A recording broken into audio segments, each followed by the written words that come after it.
হাওড়ার খানামাকুয়ার চুনাভাটি বাজারে সবজির দাম অনেকটাই কমেছে বলে দাবি বিক্রেতা ও ক্রেতাদের। হয়তো মুখ্যমন্ত্রীর কথায় সামান্য হলেও কাজ হয়েছে, তবে দিন কয়েক আগে যেভাবে কাঁচা সবজির দাম বৃদ্ধি পেয়েছিল তাতে আমজনতার পকেট ফাঁকা হবার জোগাড় হচ্ছিল। এটা ঠিক, রাজ্যের বহু বাজারে সবজির দাম এখনও সেভাবে কমেনি। মঙ্গলবার জলপাইগুড়ির দিনবাজারে আলু 35 টাকা কেজি, করলা 100 থেকে 120 টাকা কেজি, স্কোয়াশ 40 টাকা কেজি, কাঁচা লঙ্কা 120 থেকে 130 টাকা কেজি, শোলা কচু মাঝারি সাইজের 30 থেকে 40 টাকা আর বড় সাইজের কচু 50 টাকা, পটল 40 থেকে 50 টাকা কেজি, ওলকচু 160 টাকা কেজি, কাঁচা কলা 4টা 30 থেকে 40 টাকা, ঝিঙা 60 টাকা কেজি, পেঁয়াজ 30 থেকে 40 টাকা কেজির দাম লক্ষ্য করা যায়। এছাড়াও এই শহরের বাকি সব বাজারেই সবজির দাম এদিন এমনই দেখা গেছে। তাহলে সবজির দাম এখানে সেভাবে কমলো কোথায়? এদিকে তো মুখ্যমন্ত্রী ঘোষণা করেছিলেন 10 দিনের মধ্যে সবজির দাম না কমালে ব্যবস্থা নেওয়া হবে। আজ তো 8 দিন হলো। রাজ্যের দু একটি বাজারে দাম কমা মানেই যে সবজির দাম কমেছে সেটা বলা যাচ্ছে না বলে দাবি আমজনতার। গতকালও কলকাতার লেক মার্কেট, শ্যামবাজার মার্কেট থেকে শুরু করে অনেক বাজারেই সবজির দাম সেভাবে কমেনি। যেখানে একটি পরিবারে দুবেলা ভাত খেতে গেলে একদিনে যা সবজি লাগে তা মোটামুটিভাবে 300 থেকে 400 গ্রাম করে। আর পরিবার বড় থাকলে সেক্ষেত্রে সবজির পরিমাণ বাড়বে, সেটাই স্বাভাবিক। তাতে কম করে হলেও 400 থেকে 500 গ্রাম করে তো লাগবেই।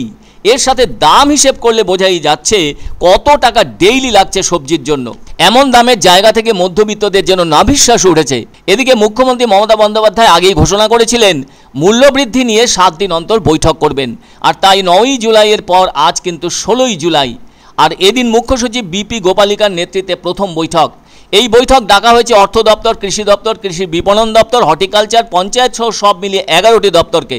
থাকার কথা প্রিন্সিপাল সেক্রেটারি ছাড়াও ডিজি, এডিজি, আইন শৃঙ্খলা, ইবি সহ কলকাতা পুরসভার কমিশনার।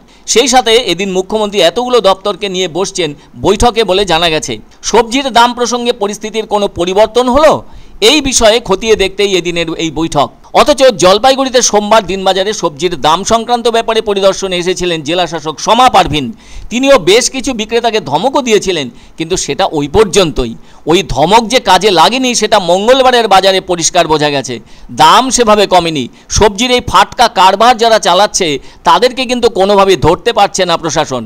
তারা অদ্ভুত আড়ালে থেকে ফাটকা দামের বাড়তি টাকা পকেটে ভরে চলেছে আমজনতার পকেট কেটে। এ ধরনের গভীর জলের মাছদের যতদিন না জল থেকে তুলে আনা যাচ্ছে ততদিন এই দামের লুকোচুরির মেঘ কোনোভাবেই কাটবে না সমস্ত ক্ষেত্র থেকে। যে আলু বাঙালির হেঁসেলের গুরুত্বপূর্ণ সবজি, তারও দাম সেভাবে কমেনি। কবে কমবে কোনো কিছুই জানা নেই মধ্যবিত্ত ক্রেতাদের। হ্যাঁ, দাম কমেছে।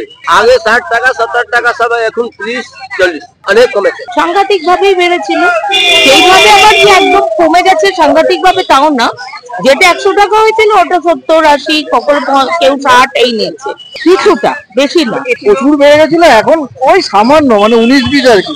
কিন্তু ও যা কমেছে সেটা কোনো কমা না, অনেকটা। যতটা বেড়ে গেছে যেরকম দাম হওয়া উচিত এই সময় তার থেকে অনেকটা বেশি আছে। আলুটা বেশি, আলুর দামটা একই আছে, আলু কমছে না।